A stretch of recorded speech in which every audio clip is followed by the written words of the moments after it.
சிவசிவ திருச்சிற்றம்பலம்.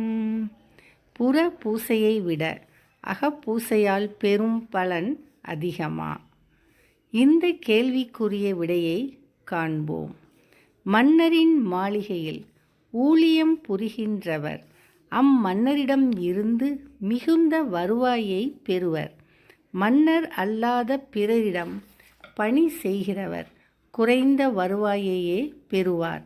இவ்வாறே சிவபிரானை தம் இதயத்தில் அமர்த்தி உரிய மந்திர மொழிகளால் மனதாலேயே வழிபாடு செய்கின்ற சிவஞானி சிவபிரானுடைய அருள் ஒளியை தம் நெஞ்சின் உள்ளே கண்டு மகிழும் பேறு பெறுவார்.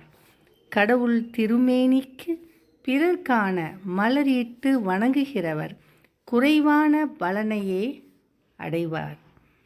புற பூசையை விட அகப்பூசையே சிறந்தது. இதனை சிவ தர்மோத்தரம் என்னும் நூலில் 158வது பாடலில் தவத்திரு மறைஞான சம்பந்தர் அருளியுள்ளார். இனி பாடலை காண்போம்.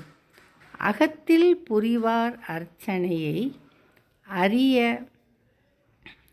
பலத்தினை அடைந்திடுவர்.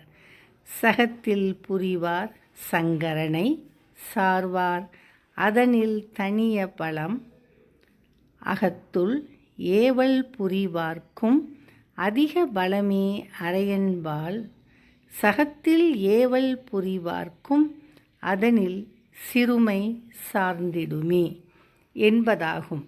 எனவே அதிக பலன் கிடைப்பது அகப்பூசையிலே ஆகும். திருச்சிற்றம்பலம்.